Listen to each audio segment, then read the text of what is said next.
morning, UWI Pelicans of the UWI St. Augustine campus. Welcome to session 4 of Smart Start, our weekly virtual workshop series designed to meet your informational needs as part of our campus's first-year experience program, proudly brought to you by the Division of Student Services and Development, the DSSD. I am Gerald Alder, Manager of Student Engagement, and today, as always, I am joined by members of my team at the Student Engagement Department, along with colleagues who are serving today as guest facilitators from the Student Accounts and Receivables section within the Bursary at our campus. For those of you who were here with us for our last 3 sessions, we say welcome back and thank you for the continued engagement. Thank you for the valuable feedback that you provide. And to those of you who are new here and joining us today for the very first time, we say an extra special welcome to you.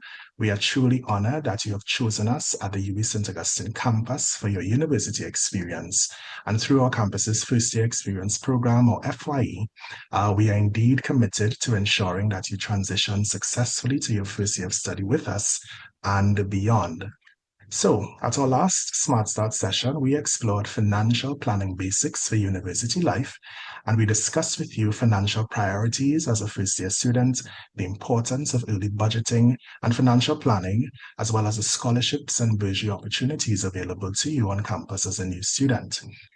We will have this recording available a little later today on our FY YouTube channel, so we encourage you to check it out if you missed that session or if you would just like to have a recap.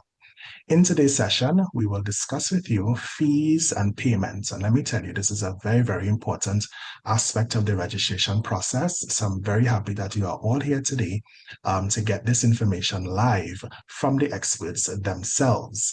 All right, we'll share with you some valuable insights. We'll share with you information that will help with your preparation and your confidence as you begin your first year of university with us in just a few weeks. Now, you want to be sure to have your writing material to take notes today. We encourage you also to be attentive in the session, ask questions at the appropriate time. And as I say every week, we want you to breathe and trust that by participating in FYE, you are definitely on the right path of attaining success in your first year of study with us at the UWI St. Augustine campus.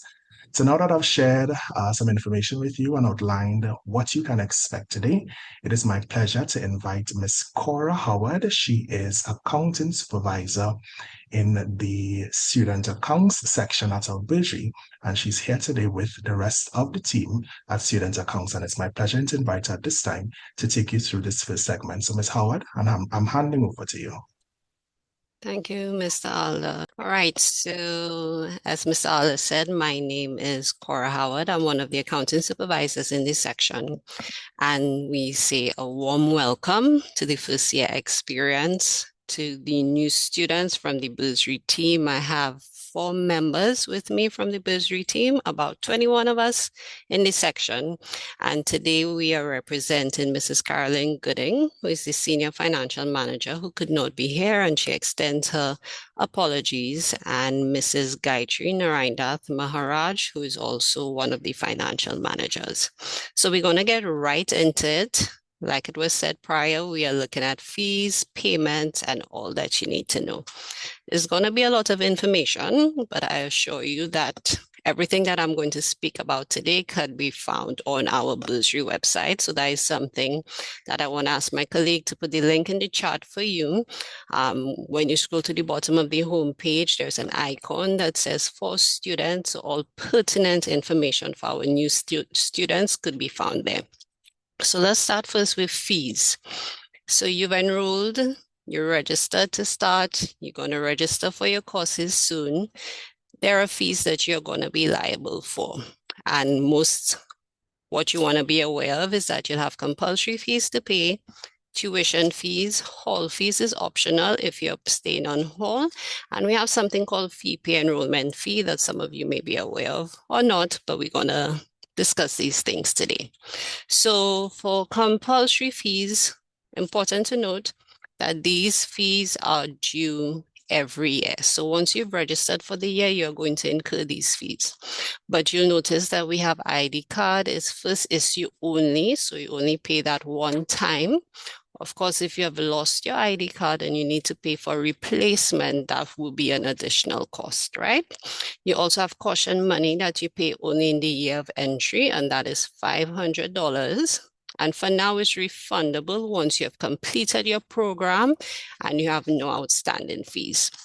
So in the first year, you're paying 1,534, and in the years after that, you would not be paying for the ID card again and caution money. So remember, this is payable every year. Second type of fees would be what we call our tuition fees. And at the University of the West Indies, most of our faculties have what we call a cost per credit. So depending on which faculty you're enrolled in, the program that you're registered for and the number of credits that is required to complete the program would determine how much you would pay for tuition. For every semester, once you've registered, depending on the number of courses that you register for and the number of credits that they carry would determine how much your total tuition would be for that semester.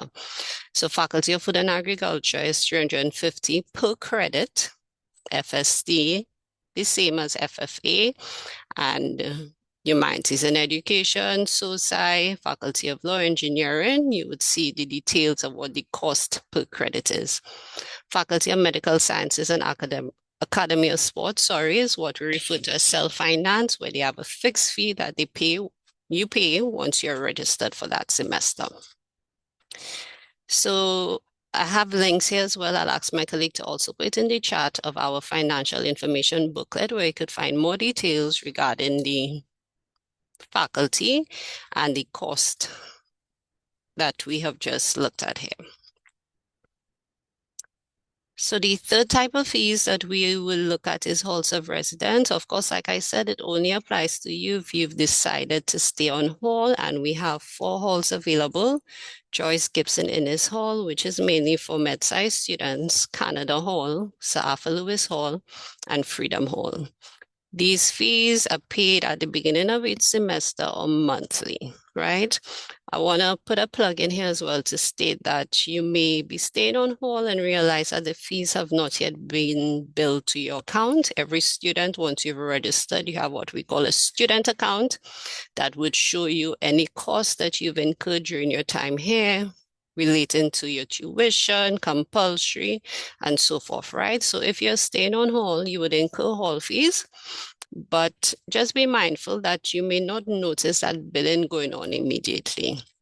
But if you know that you're staying on hall and you know what that billing would be, make an effort to make those payments, even though you notice that the billing is not yet on your account, right?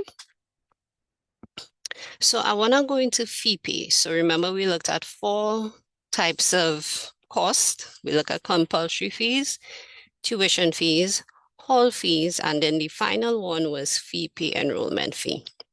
So I'm not sure how many of you are aware of what FeePay is, but I want to draw reference to the registration. In 7 steps, we refer to it as, and I'm sure this isn't new to you. And most importantly, we want to focus on step 5 and step 7. Step 5 says enroll in FeePay to obtain financial clearance. And this step is mandatory, right? I want to emphasize that you cannot skip this step because financial clearance is very important. And then step 7 says you need to ensure that you maintain financial clearance. So the first step, step 5, is the easiest step. You enroll in FeePay, you gain automatic financial clearance. Great. But there's an additional responsibility for a student to ensure that they maintain financial clearance, and we are going to speak more about that further. So FeePay, essentially what it does, it allows the student to gain automatic financial clearance just by enrolling in FeePay. So you've registered for your courses. The next step is to enroll in FeePay and you gain automatic financial clearance. That is a time of celebration. You don't need to pay any fees at that point in time. You don't need to submit any documentation. Automatic financial clearance for all students. FeePay could be accessed by a MySecure area. So once you've registered, you just need to log in there and enroll. Financial clearance. Why is this thing important? Why do I need financial clearance? So on screen, we have a few of the benefits of financial clearance, and I'm sure they all look very, it's part of the process. It's enticing. We need this. A UE parking pass, access to my learning, library services, graduation, access to exams, sporting facilities. You get access to the gym, tennis court, swimming pool, health services unit, a UE student ID card, and most importantly, my secure area.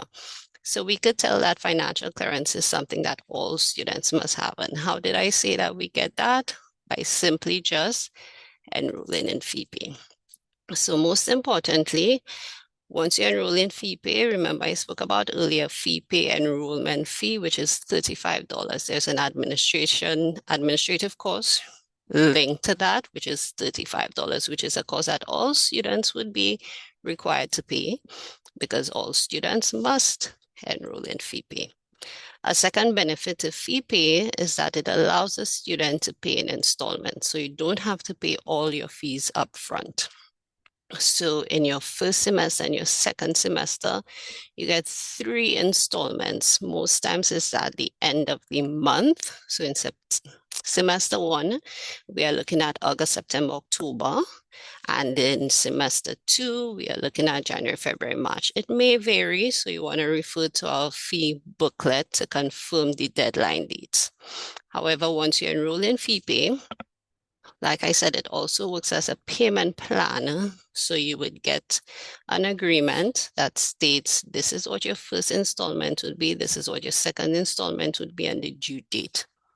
The FeePay platform also sends reminders to students that, okay, you have a payment that is coming up that you need to pay by this particular date, and this is the amount that has to be paid. Everybody with me so far? Just give me some thumbs up.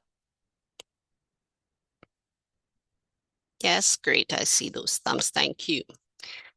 For summer period, you have 2 installments, right? So for semester 1, semester 2, you pay in 3 installments, but for summer, you pay in 2 installments and it's 50% each.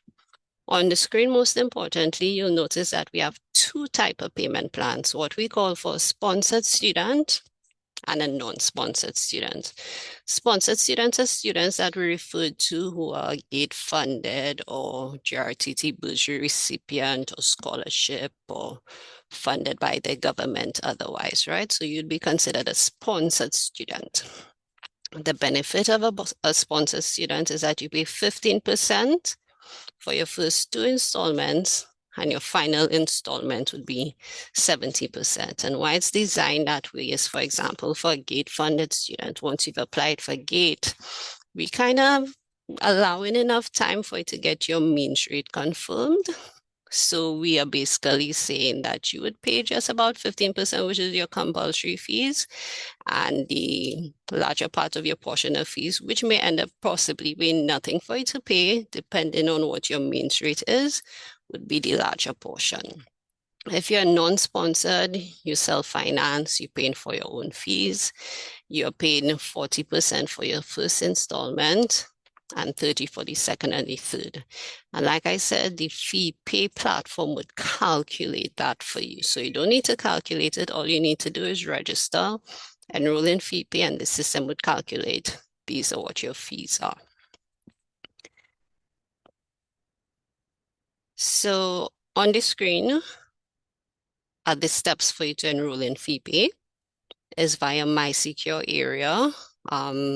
We also have a tutorial video available on our Bursary website that you could familiarize yourself with it with a step-by-step guide as to how to enroll in FeePay after you have registered. So we also have a snip here of the registration roadmap, which would show you the link, enroll in FeePay right here, the second arrow, or make online payments. So important to note, reiterating what was said before, enrollment in FeePay is mandatory, right? It grants you automatic financial clearance. It works as a payment plan. but there is the option for you to pay all your fees upfront. So you don't need to follow the payment plan. If you want to pay everything upfront, you can, but you must ensure you enroll in FeePay before you make any payments, right? So repeating myself, enrollment in FeePay is mandatory because it allows all students to gain automatic financial clearance. This is a very important step, and we want to ensure that you'll get that and don't skip that step. So you've received financial clearance. That is not the end of the road. So remember, when we were looking at the registration steps, there's also the step where you must ensure that you maintain financial clearance. And how do you do that? You have to ensure that you submit your registration documents to us on time and that you've made your payments by the stipulated due date. If you fail to maintain financial clearance, there's something that we call an AR hold that goes onto your account, which basically states that a student is owing the university fees. And an AR hold would override any financial clearance that you have received before. So I want to hand over to my colleague, Mr. Vitali Gopal, who will take us through the next couple of slides, please. Vitali. Thanks, Cora. Right, so all documents are to be submitted to the bursary via the system that we call eCourier, right? There are two links available on the website for the eCourier submissions. That would be the first one would be for submission of the registration documents, and the second link would be for submission of proof of late payments. When you are submitting documents on eCourier, you'll be asked to include information such as your name, your contact number, and your email address when creating an eCourier account for submissions. And when you're submitting documents to us, you're gonna save your PDF as one attachment using the following naming conventions, which would include your student ID number, your name, and your faculty. Everything as one PDF, and you're sending that to the eCourier using your student email. Right? So the documents that are to be included in your eCourier package would include the signed fee assessment invoice, which you will get after you register for your courses, the signed e-gate application form if you are gate funded, or a scholarship or sponsorship letter if you're funded by a scholarship or national bursary, as the case may be. For these regional students, there may also be a letter from the government for economic costs. If that applies to you, you will submit that in your PDF to the eCourier. Additionally, depending on your method of payment, if your payment is not made via FeePay system, you have to submit your proof of payment to us as well. This could include a screenshot of your internet banking receipt, a copy of your wire transfer details, or a picture of the back and front of your bank deposit slip that you used to pay over the counter at Republic Bank. Next slide, please, Cora.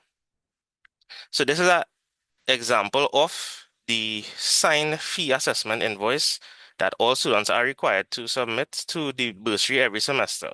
It would include details at the top, such as your student ID number, your name, your date of birth, your program, etc.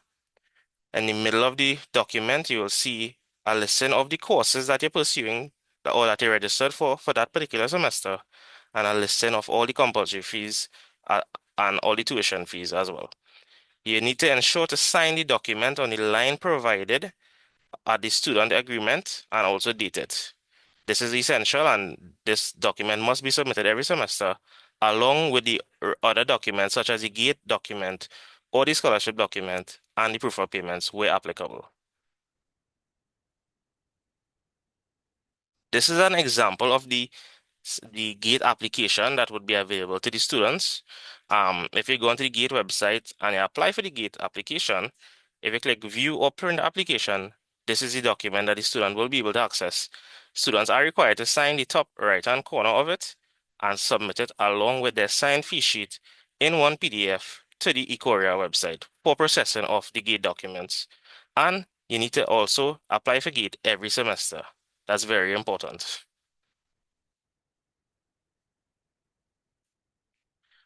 This is an example of the scholarship letter that will be provided to you by the Ministry of Education. Students are encouraged to submit it every semester for processing of their national bursary funding. It has to be submitted along with a signed fee sheet and any payment receipts if applicable. Usually there may be some delay in issuance of these letters. The students may be asked to pay upfront and get reimbursed after. That's also an option for them as well.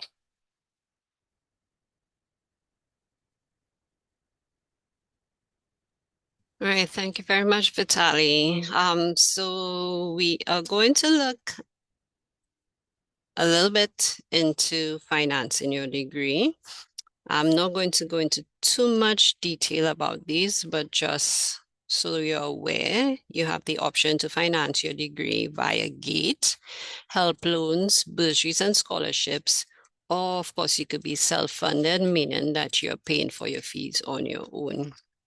If you're GATE funded, I know that we were expecting to have a representative from the GATE team, but once those resources are shared, most importantly, what we want to let the students know is that you must apply for GATE every semester. I know my colleague spoke about that earlier, and we encourage you to submit your registration documents to us early. So once you have applied for GATE and you've registered, go ahead and submit your documents to us. Your GATE application goes through varying stages. The final stage would be that it's means confirmed. Some students wait until the application is means confirmed to submit to us, but we're asking the students not to wait until then. Once you've applied, you've registered, go ahead and submit those documents to us. What would happen on our end is once registration period has ended, we will start processing those applications. And by that time, your application would be means confirmed, we'd have it in hand and we'd process to update your account, right? There is also the option for the help loan, and these are some of the institutions that provide that option, which is the majority of the institutions available: RBL, RBC, FCB, and Scotiabank. There's also the option for you to get bursaries and or scholarships. Government of Trinidad and Tobago offers these, the national bursaries and scholarships, and then you also have bursaries that are offered by our Financial Advisory Services Department, which is under the Division of Student Services and Development. So they have a web page you could visit as well for further details. So I'm going to ask Mr. Gopal to come back on to take us through the payment methods. Right, so at UWI, we have multiple payment methods available to the students to make the payments. So the students are encouraged to choose the ones that are most convenient to them. So the first method we have is via My Secure Area, which is the online payment method. You're going directly on our website via the FeePay website, and using a credit card or debit card, you can make a payment directly to your student account. And this is the quickest and most instantaneous way of making a payment. However, alternatively, you can also make payments at any branch of Republic Bank using the UWI student deposit slip or a general deposit slip once you use the correct account number on the slip, right? So this may be an option that would be convenient to some people. Definitely, when you do make a payment at the bank, make sure and take a picture of the back and front of the deposit slip to submit to the e-courier. There's also the option of paying via online banking. If you do not want to go in person and line up at the bank, you could try to pay via online banking, right? From any banks other than Republic, you could send a regular online bank transfer. Just make sure and take the screenshot of the transaction to send in to us via the e-courier. If you decide, yeah, well, as a Republic Bank a customer, you can also use the bill pay option because UWI is registered as a bill pay with Republic Bank online banking. So you can use a utility payment as well. Just ensure to send in the receipts to us via the courier, and we have an email address here, st-stubank, which students can input on their utility payments as well in the email address field. There's also an option of wire transfer for foreign students, especially those who have to pay in foreign currency. The option of wire transfer is available to them. Just all students need to ensure that you take a screenshot or you take a picture of the document and you send it in to us so that we can apply the funding to your student account. That's the most important thing. So you are encouraged to use the option that is most convenient to you. Thanks. Thank you, Vitali. All right. I hope everybody's still feeling good. Still excited about joining us at UE and that this wasn't too much information. I'm seeing some hearts and some thumbs up. What we want to do now is to take the opportunity to do a little bit of role play. At Bursary, we are entertained a lot of the time. So some of the questions that we get, and there's some frequently asked questions that come at us often. So two of my colleagues are going to join with just doing a little bit of role play, some of the frequently asked questions from students, and we're going to share with some responses. So we hope that this will be beneficial to you and you would get all the answers that you probably plan to ask us. So I'm going to hand over now to Ms. Carissa Phillips and Ms. Elena John, if they could be spotlighted, please. Thank you. So I'm Leonard John. This is Carissa Phillips here with me. Can I get some reactions just to make sure everybody is with us? I know dealing with finances and whatnot is not the most exciting topic to talk about, but it is important so as to have a very smooth, experience here at UE. I figured, Carissa, I would play the role of a fresh, baby-faced greenhorn student, and you could play the experienced colleague here at UE Bursary. So some of the questions that students normally ask us is, well, I paid up all my fees already. I paid up all my compulsory fees and all the FeePay and whatnot. So do I still have to enroll in FeePay despite paying up all of my fees already? Yes, you're required to enroll into FeePay. It is mandatory because it gives you financial clearance, automatic financial clearance, which must be maintained. And as discussed earlier, financial clearance gives you access to all the amenities afforded to students, right? So access to the library, the gym, the student shuttles, right? I know some people don't think about that, but it does, right? To get your student ID, right? So you are required to enroll into FeePay for financial clearance, but it not just gives you financial clearance, it also gives you the option to utilize our payment plan, right? So the payment plan, right, is you have 3 months in semester 1 and semester 2. You have 3 months to pay off. It's with the first 3 months, August, September, October in semester 1, and January, February, March in semester 2. So you have the option to utilize that. So that's why you are required to enroll into FeePay, even if you paid the fees already, right? When you mentioned some months, September, August, September, October, what dates exactly are we working with? So we work with the end of the month. So that would be 31st of August, 30th of September, and 30th of October. And January is the 31st, generally, right? January the 31st, February the 28th or 29th, depending on the year. That's why, right? And March 31st. Okay, so I registered for courses. I printed out this document called a fee assessment invoice. I've heard some people call it a fee sheet. That's correct, right? It's the same thing, right? It is the same thing. Right. But I'm not seeing this enrollment fee that you told me that I have to pay. And what is this $35? Where's the $35? Am I being billed for it or not?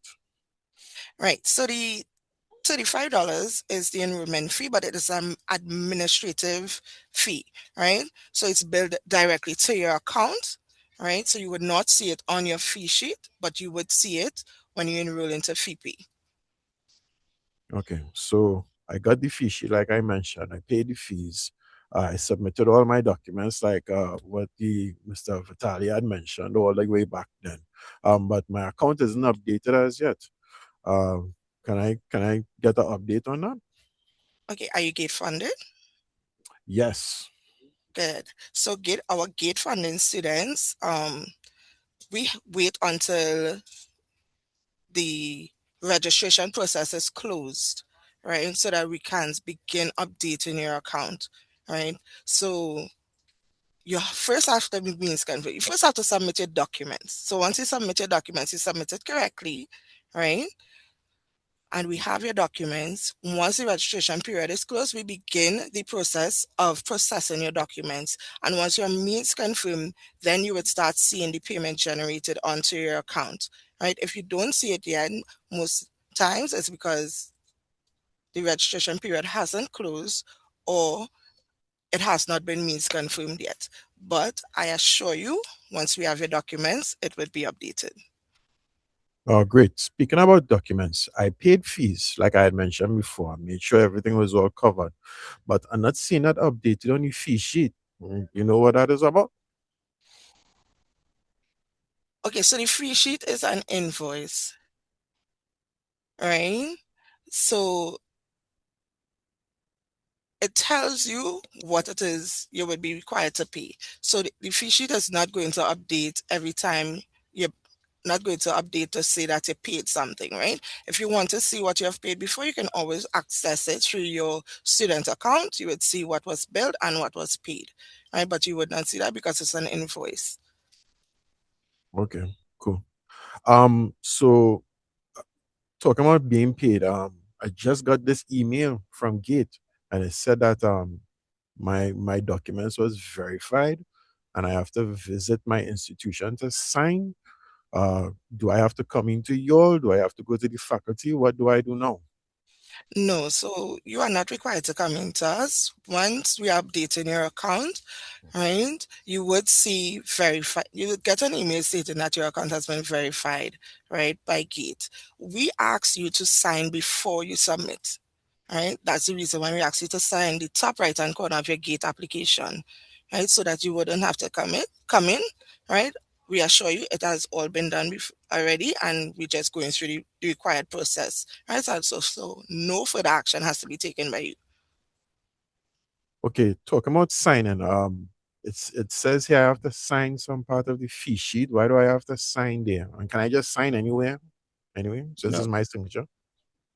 So you're required to sign where it says student signature, right? So, and we ask that you follow that process where it says student signature, because anywhere else is invalid on your fee sheet, right?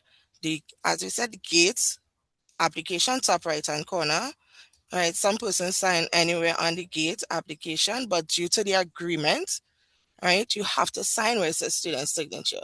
It's like signing any other government document, right? You must sign where you're required to sign, otherwise it becomes invalid, right? This also goes for students who are sponsored, right? The fee sheet must be signed where it says student signature. Okay, cool. So I have to sign on the fee sheet on that specific That's area the because it's an agreement that I'm it's an agreeing to. agreement. Correct. All right, cool. So I got all my documents signed. It looks like Gate made their payment, whoever made their payment, and it looks like there's a overpayment on my account. Do I get that money back or does it go in a black hole? What happens there? There's no black hole here, but um, if you require the refund, if you want to request the refund, you can request it through our portal, the Bursary Service Desk, which you can access through our UE Bursary website. Right? And ensuring before you request the refund, ensure that there's a credit, right? So a credit, you have to see a negative figure, right? So when you see the negative figure, it doesn't mean you're owing us that. It means that you have an overpayment on your account, you can request the refund via service desk, right? You would be required, once you request it, to fill out the banking information, and we process the payment and we send it directly to your ACH as long as it's your account. Okay, so well, I already have a credit on my account, but I have a friend, right? And my friend has an outstanding. They got a notification that they got an outstanding installment, but when they checked on their student account summary, it says nothing is outstanding. Well, how do we circle that square?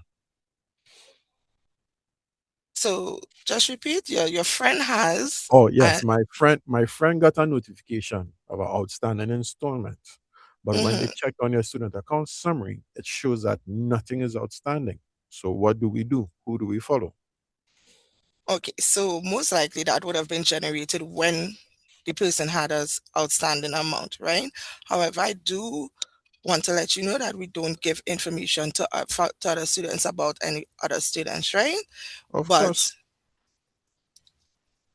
if it was you and you got an email stating you, right, you have an outstanding amount, right? You don't, and then you realize it's a zero, right?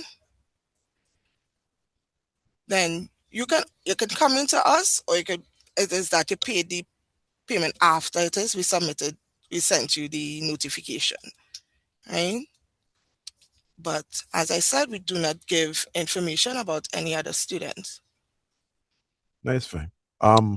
So I decided to check my student account as well, and I saw that I had an outstanding balance.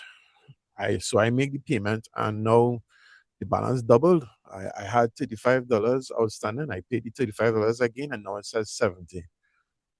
I don't understand. It's supposed to go down, not up, right? All right, so I would have mentioned this earlier. So you would have actually Did? seen a credit, right? In terms of, I'm sorry. yeah. So you would have seen a credit on your account and assume it's a payment that you have to make, and now you're seeing it going up, right? So every time you pay that amount, you keep doubling it, right? So it's actually a credit on your account and not a debit. So you can request the refund, Okay, right? okay. Or you can exercise the option of leaving the credit on your account to be used towards your next semester, right? So that's an option that you can exercise as well, because there are fees that you will have to pay the following year, like your compulsory fees, which are payable every year. Understood. So I'm trying to find out something from my next friend, right? My next friend who not as on top of it as I am. They told So, me, Mr. John, I just want to remind you that we can't give you information for I'm anybody not else, right? asking for any of the No information. problem. Trust me, I'm not asking for any of the information. What I want to find out though is that my friend, they said that they submitted the gate documents, but the account isn't updated as yet. And we in the beginning of November, midterms going on just now, and in a little bit is finals exams. Should me and my friend, well, not me, but my friend, should they be worried about their ability to do exams? I believe that as a friend, you should just tell your friend to come into the bursary and speak to us at the counter, and we'll be able to better assist them. I was just doing them a solid now. That's okay. But I'm financially cleared. Well, I saw the alert saying that I am financially cleared because, like I said, I did everything. I enrolled in FeePay. I submitted my documents. I did everything that you all told me to do. And all of a sudden, I have an AR hole. How come? What happened in there? No. I thought I was in the clear. All right. So financial clearance, right, gives you enrollment into FeePay gives you automatic financial clearance, right? But it must be maintained by submitting your documents and submitting the correct documents, right? So you may have submitted the documents, but it may have been incorrect, right? There may have been signatures missing. You may have only submitted the gate application and not the fee sheet, to which we would have replied, right? So I want to remind you that you need to pay attention to your emails. We email directly to your student's email, right? So I didn't check my email. Right. See, Check and my that would UE be one emails. of the issues, right? And it is your responsibility to maintain that financial clearance because an AR hold overrides that financial clearance that you would have attained. Okay, so I get all my alerts on my UE email, even though I use my Hotmail very often. Correct. Right? Check From only the my UE email. university, only your UE email do we send information to. But I sent all of my documents in about 5 or 6 PDF files. You got it? Okay, so when you're submitting your documents via e-courier, you have to submit it as one PDF attachment, right? Okay. All right, no problem. Thank you very, very much, Ms. Phillips. This has been very edifying. I appreciate the clarity that you provided me. All right. So if there's any more, I don't know if we are able to take any more questions. But we pretty much covered up everything there. Thank you for all the reactions. We appreciate it. This is my first movie, so I appreciate all the positivity you all are sharing with us. I don't know if the host of this can, if there's any further things, Mr. Alda, you need our Absolutely. help. Thank you so much, Mr. John and Miss Phillips. I think that we could do a little better than that, a lot better than that, students. I mean, some epic reenactments of things that actually do happen. And I'm seeing the reactions coming through, so very well deserved. I mean, these are real life scenarios. And I'm seeing some laughing emoticons as well, because they know themselves. They know that they can identify with with most of what you would have shared earlier. So students, we're hoping that from today's session, you are not going to be some of those students asking those questions. And even if you would have had those questions prior to today's session, you're going to be leaving a little more confident, understanding what is required of you now. Someone is asking how to circle the square. I don't know if I want to toss that over to Mr. John, but let me see if there are any other questions coming through in the chat that we would want to address right away. So students, are we okay? Are we okay so far? We have a good sense of fee structure. We have a good sense of the process through which you will facilitate payments. Yeah, let me see some reactions. I just want to confirm that you're okay. All right, so I'm seeing a question about FeePay, which I think is a good opportunity for us to just again define what FeePay is and what it does, what it means specifically for first-year students. So anyone can take it. So the question is about FeePay. I think it's really just reiterating what FeePay is and what it does. Oh, right. So as we had mentioned before, FeePay is the UE mandated platform that gives financial clearance. And financial clearance is what basically unlocks the campus and all of its facilities and amenities for students. So if you don't have financial clearance, you're basically just here physically and without much access to anything else. So if you want to have all of the, like I said, the facilities and the amenities that all students have, new students, returning students, you need to have the financial clearance. Without it, you're basically a ghost. Great. Thanks, Mr. John. And of course, there is an explainer video on FeePay. Ms. Howard would have mentioned that. So team, if it is that we can share that in the chat as well for incoming students so that at their convenience, they could actually go through that video.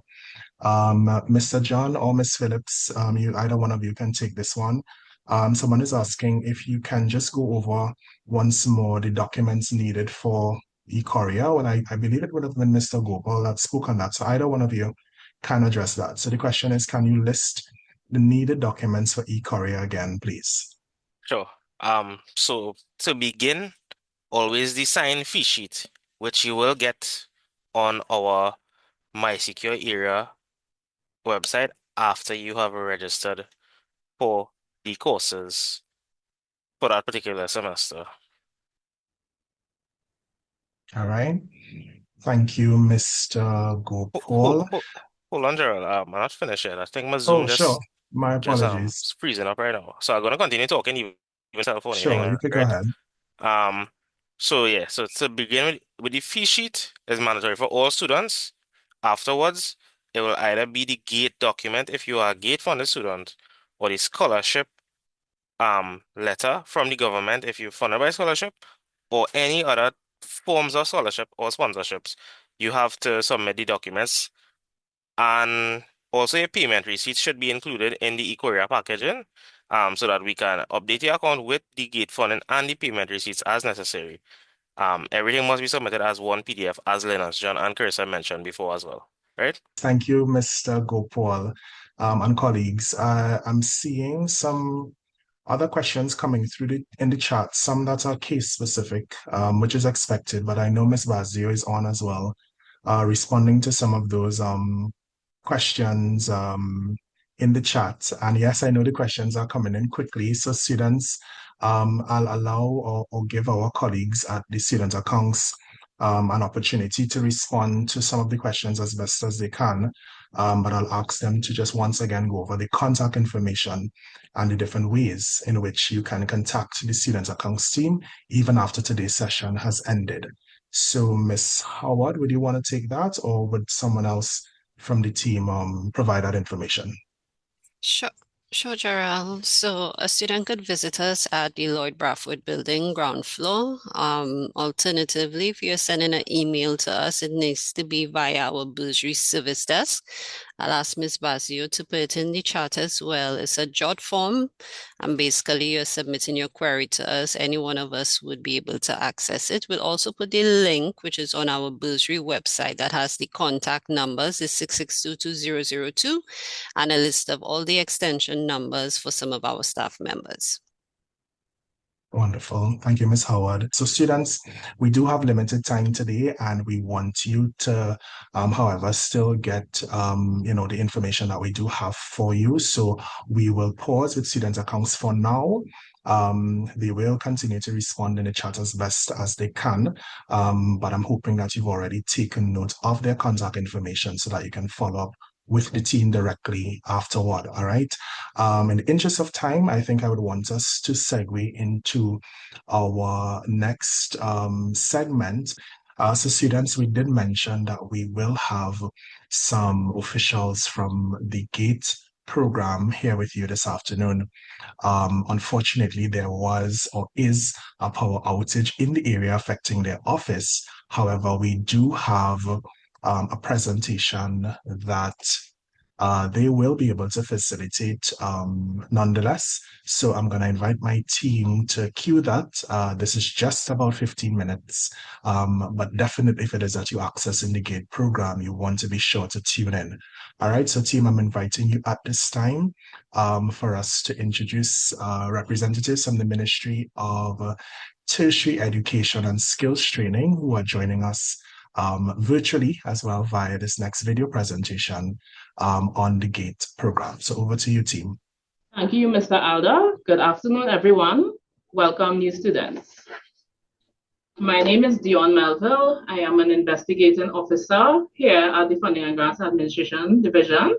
On my right, I have Camille Hayes. She is an investigating officer in the Health Department. And on my left, I have Denicia Trim. She is a representative, she's an investigating officer in the Ministers Department. Right. So today, we will discuss the GATE program. The acronym for GATE is Government Assistance for Tuition Expenses, and the Help Loan Higher Education Loan Program. At Funding and Grants, we manage the GATE and HELP facilities, and individually, these grants will be discussed in this session. Today, we'll be going over how the GATE system works, how we can access it, and some important things to keep in mind to ensure that you are GATE ready. How GATE works. The system is designed to make the application process smooth and seamless for students, GATE officials, and educational institutions. Importantly, all communication happens through the e-service, so you do not need to visit the GATE office in person. For instance, you can sign your GATE application form online. Remember, always contact your institution first if you are unsure about anything before assuming it is a GATE-related issue. Accessing GATE. To access GATE, you must be a citizen of Trinidad and Tobago and must have lived within the country for at least 3 years before applying. You will need to visit the GATE website, which is www.egate.gov.tt, and use your login in credentials to complete the application form so that you can check your application status. Visit the TT Connect office convenient to you, ensuring that you walk with your national birth certificate, your national ID or passport, valid and professional email address, and an individual login credential will be sent to you via email. To be GATE ready, you need to provide certain documents for identity. You will need to provide your birth certificate, passport or ID card, and any other relevant documents such as your marriage certificate. Academic documents include your acceptance letter if you are a new student, or an academic transcript if you are a continuing student. If you are applying for the means test, make sure and include your salary slips, pension documents, or letters for self-employment. And this will be further expounded upon by my colleague, Ms. Tripp. Undergraduate level programs. This slide outlines the types of undergraduate level programs covered by GATE. For undergraduate programs, GATE covers a range of options, but students must pursue them progressively. You can receive funding for combinations such as one non-terminal program along with one bachelor's degree or one certificate with a bachelor's degree. Other combinations include one diploma, advanced diploma, or associate degree paired with a bachelor's degree. It is important to remember that students must pursue these programs progressively, meaning you must complete one level before moving on to the next. This approach ensures that you build a solid foundation in your field of study. Being GATE ready. It is important to note that GATE is not automatic. Students must be GATE ready by applying within the correct academic year and semester, and by attaching all specified documents, including those required for the means test. The system will guide you through the process, but it is critical to be thorough to avoid delays. The student is not GATE ready for the following reasons. There are several conditions where a student might not be GATE ready. For example, if your GPA is below the accepted standard, which is 2.0, or if you have a leave of absence, or if you've withdrawn from your program, you would not be eligible for GATE. It is important to keep in mind as you plan your studies all of the above mentioned. Understanding GATE. GATE is not mandatory. A student can decide whether or not to utilize GATE funding, and it is crucial to understand what GATE requires from both new and continuing students.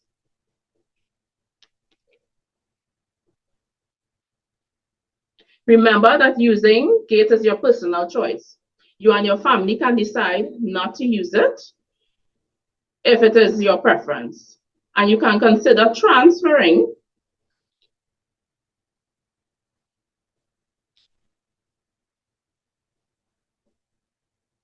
It is crucial to understand that GATE requires certain things from new and continuing students. Students must attach an acceptance letter, while continuing students must provide an updated academic transcript. If you withdraw, take a leave of absence, or change your degree option, you must notify GATE with the appropriate documentation from your university to be reviewed by a senior investigating officer. So transfers, if you're considering transferring, it will need to be firstly approved by the university, and an official document must be submitted to GATE. GATE's decision on your transfer will be based on these documents and the policies in place.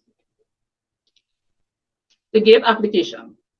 During the application process, if there are any issues or corrections needed, you will receive a notification via email, which you will have to respond to within 14 days to make the necessary corrections.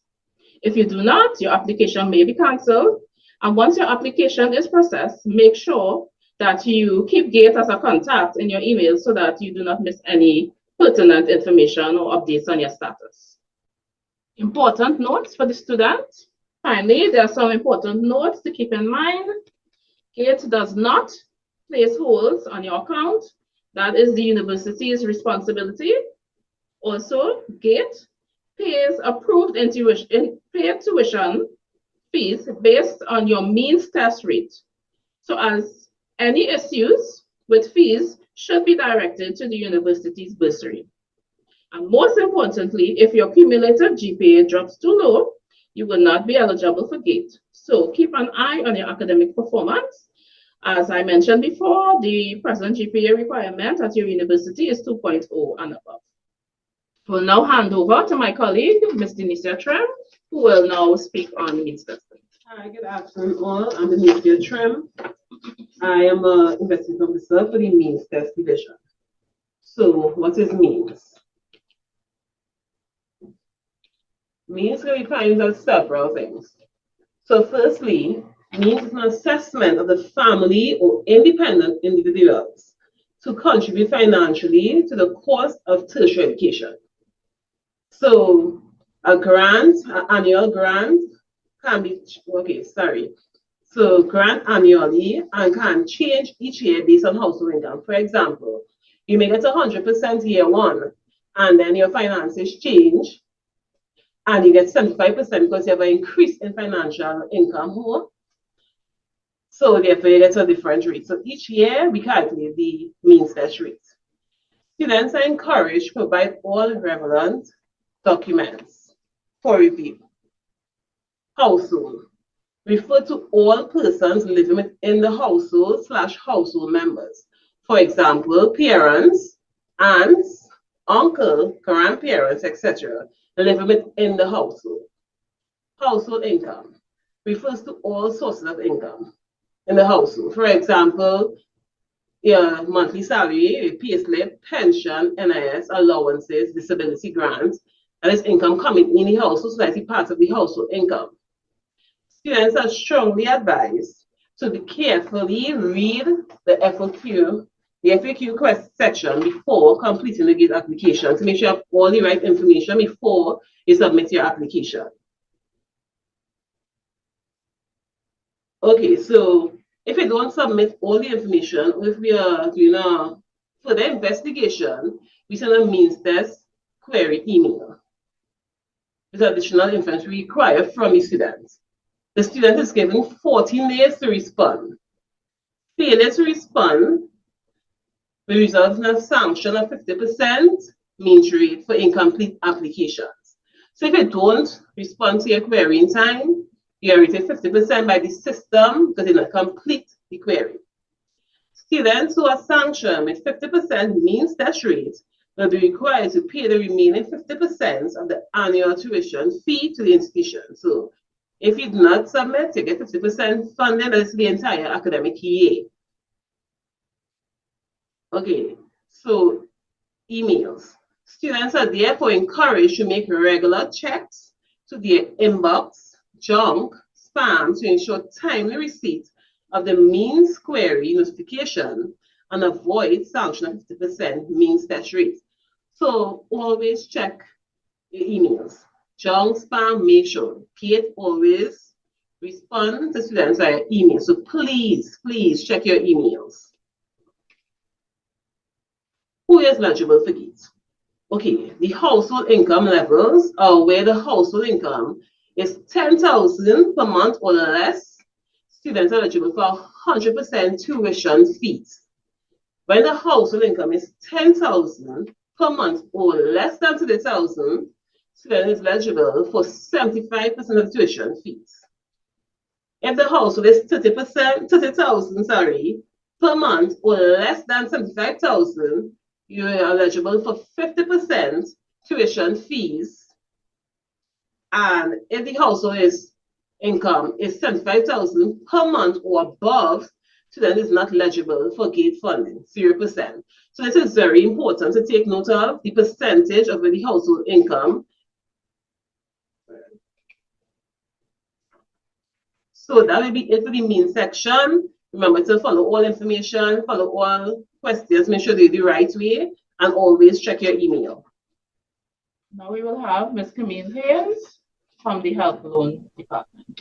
Good afternoon. I'll be going through the requirements of the Higher Education Loan Program. So the HELP program, it is a bank loan where you would apply just like it annually. So each academic year, you will submit an application to the bank for requesting whatever it is that you require in terms of financial assistance. It is a low interest student loan.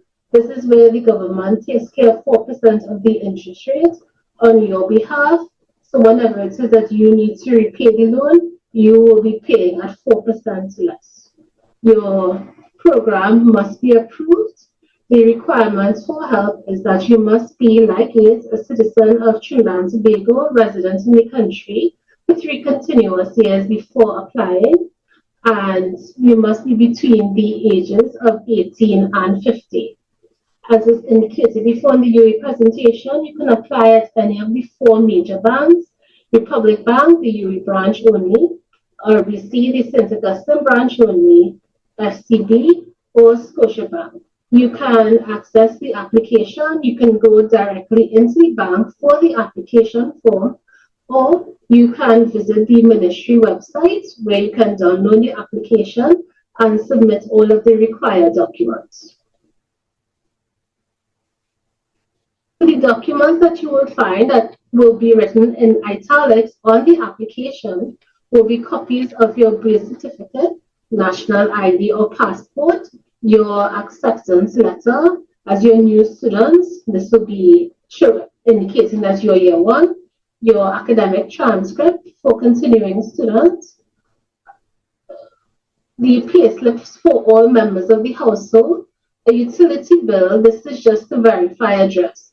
So even if you're renting, if you can access it from your landlord, a copy of the utility bill.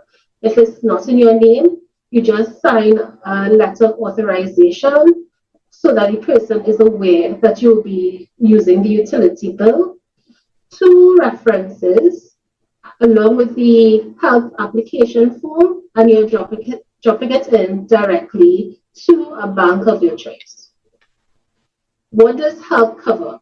Help covers both tuition and non-tuition expenses. So for example, if you were not rated 100% through GATE, you can apply through help for the remaining 25% or 50%.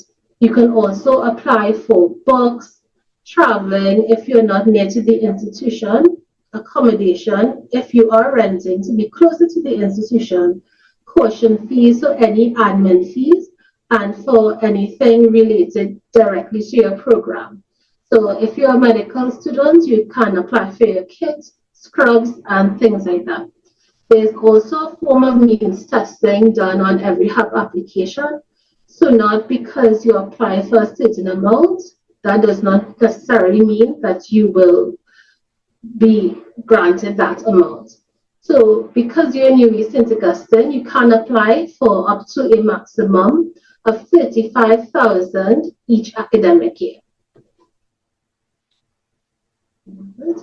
So just one thing to add, if it is that you have any issues with GATE, so if your GPA is below the minimum amount, if you did a program previously and you did not complete it, you need to sort out these issues before you can apply for help, because we will be checking to see for proof of completion, or we will also be looking at the GPA. You cannot use help if it is that you have any outstanding fees to the institution or for previous academic year. And that brings the conclusion to the higher education loan program. You'll now find on the screen the contact information for all of the units that we discussed. Thank you. All right.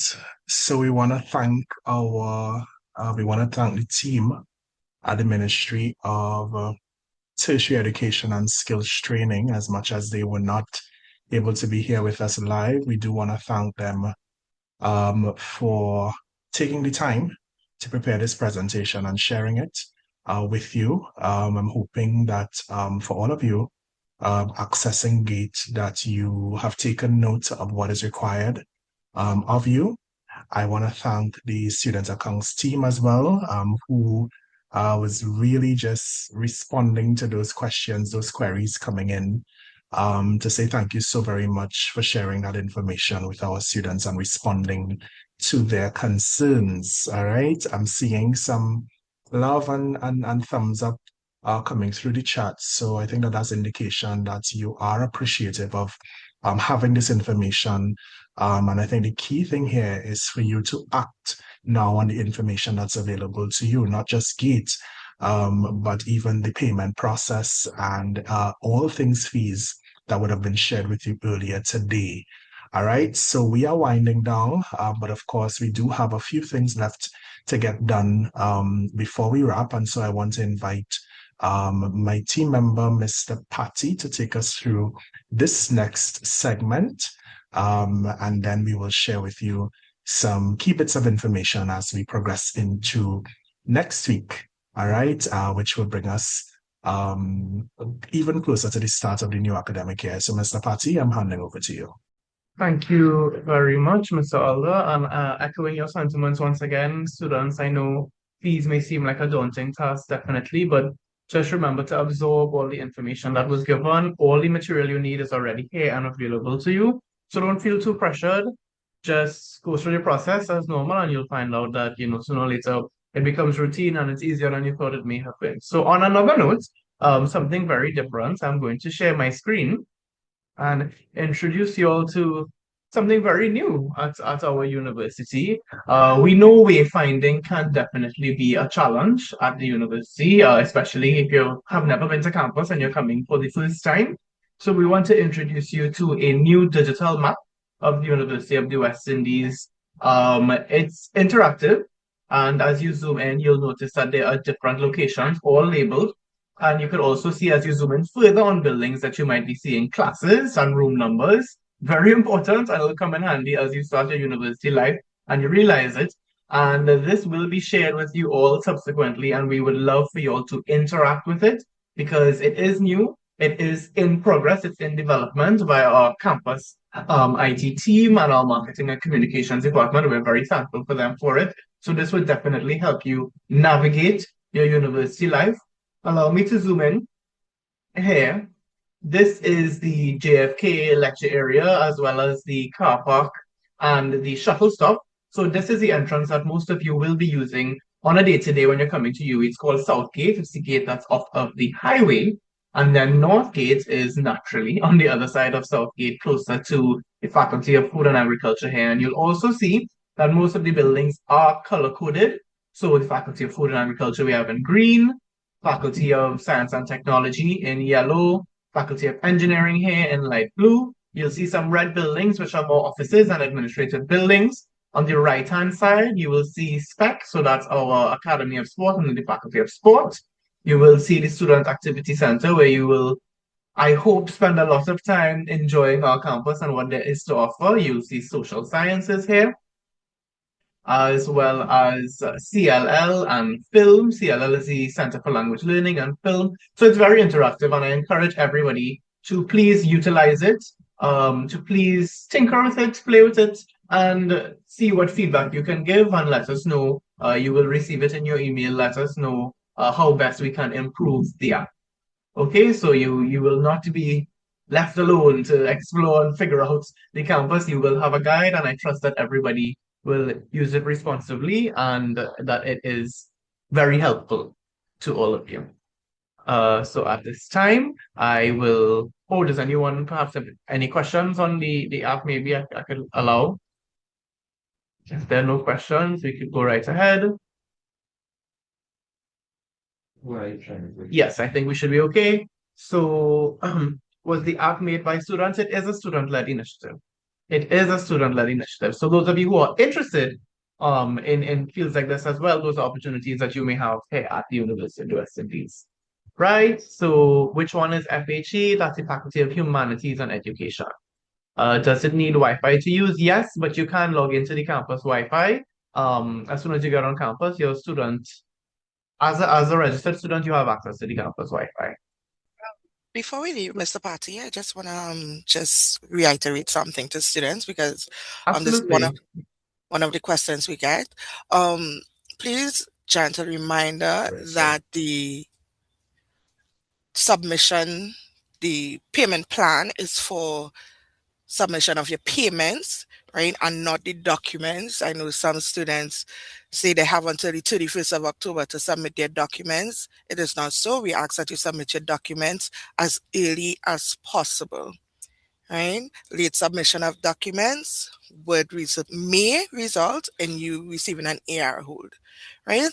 So as you register, submit your documents, right? It's not till the 31st you have to of October you have. It is until as soon as you register, right? Thank you very much. Right, so you'll make sure and pay attention to that information and pay attention to all the information that was absorbed during the session. I know it was a lot, but it's very, very important stuff. And before we end, I would like to hand back over to Mr. Alder. Mr. Alder, back over to you. Thank you so very much, Mr. Patty and team. I'm just asking if we can just have the members of the student accounts team, if we can have them all on screen at this time for those who are still with us. If it is that we can just have them on screen, just add them to the screen. There we go. John, I'm not sure if it is that they are still on with us, but I know that it's also a work day, so other things are happening. But just to sincerely thank again Miss Howard, Mrs. Gooding, even in her absence, Miss Phillips, Miss Bazio, Mr. Gopal, Mr. John, for taking the time to share. And I'm seeing some love coming through. So again, just to say sincere thanks to the Student Accounts team for joining. We are very, very appreciative. So, Ms. Howard, I want to ask before we wrap up if there's any final thoughts that you want to share with new students before we close today's session. All right. To reiterate, I know that a lot of information was shared, but I assure you a lot of what was shared can be found on our Bursary website. I know the link was shared before. If I could ask Ms. Basio to share it again. And if you scroll down to the bottom of the home page, there's an icon that says for students, all pertinent information about FeePay, how you can make your payments, submission of documents via e-courier. You can find it there. Alternatively, you could visit us at the Lloyd Brathwaite building on the ground floor, or send an email to us via Bursary Service Desk. So don't use personal emails because we'll redirect you to Service Desk. Use Service Desk to reach us. That is the official means for communication, and ensure that you use your UB student email, and we are available. Feel free to reach out anytime. It was our absolute pleasure to be with you all today. Thank you so very much, Ms. Howard, and again to the entire team. So students, I want to just reinforce something Mr. Patty shared a short while ago. So not only are we introducing you to the app, but more importantly, at this stage, as mentioned, it's in its developmental stage. So we want you to provide feedback. So the key action here is when that link is shared with you, and that will be shared very soon via email, we are asking you to check out the map and to complete the feedback form specific to the map. All right, so that's the action here for you. Where the map is concerned, you will receive it via email. We want you to not only explore it, but we want you to complete the feedback form. As mentioned, your feedback would help us to improve it, and we think that it's particularly important for you as an incoming student to provide feedback. So just before the app is launched, we would have gathered your feedback, all right? As you've been told, Smart Start is about getting you ready And I'm happy that you have been joining us. And remember that even if you need a refresher, you will revisit our FY YouTube channel and you can engage with the recordings there. And this period is all about planning, right? It's about planning. It's not, you're not required to know everything or have all the answers at this stage, but you're certainly required to arm yourself with the requisite information and so that you could at least know when it's time. You know who to reach out to, what's required of you. So I'm happy that you have been showing up and that you have been planning. All right. So we've come to the end of our program today and our fourth session for Smart Start. We trust that the information shared with you was useful and that the experience has once again helped with your just a few weeks. I just want to share once again some important dates. So semester is expected to begin on the 23rd of August. Registration, as mentioned in earlier sessions, is expected to start on the 17th of August and run until the 4th of September. So you want to take note of that. Registration will begin August 17th and run until September 4th. And of course, the registration process is outlined on the FYU website. So you want to ensure that you familiarize yourself once again with the steps involved in that process. And you know, paying fees is part of it, academic advising is part of it, and so on, all right? And finally, in terms of important date to just remind you of, teaching is expected to commence on the 1st of September. All right, so some key dates for you to be reminded of and to take note of. Remember, this is session 4 of 6, which means that we have just 2 sessions remaining of the Smart Start Virtual Workshop Series. So we look forward to seeing you next Tuesday, July 21st, for our penultimate session, which is all about navigating campus with confidence and helping you to understand the support network available to you on campus, including health services, safety and security protocols on campus. You definitely want to be here for that. Transportation by the student shuttle and how that works, the many facilities and ways you can get involved with the Academy of Sports. And we're talking gym on campus, the tennis court, and the varying sport clubs and activities that you can sign up for in the new academic year. So you want to be here for that session. All right, so we encourage you as always to stay tuned to your emails for your invitation to Smart Start and all information on other FYE events and initiatives that's coming out. We encourage you to visit the FYE website, check out our calendar of events, stay connected with us on social media. My team and I would like to thank our colleagues once again from the Student Accounts and Receivables section at the Bursary for joining us today. We want to thank the team at the Marketing and Communications Office who continue to support in the background. And of course, we want to thank the representatives in the Ministry of Tertiary Education and Skills Training for joining. And of course, you, our valued incoming students, for being here. So from all of us today here at the UWI St. Augustine campus, we say thank you for joining, and we look forward to seeing you next Tuesday, same place at 10 a.m. at Smart Start Session 5. Thank you and see you next time. Hey Pelicans, thanks for watching. Make sure you like, subscribe, follow, and share.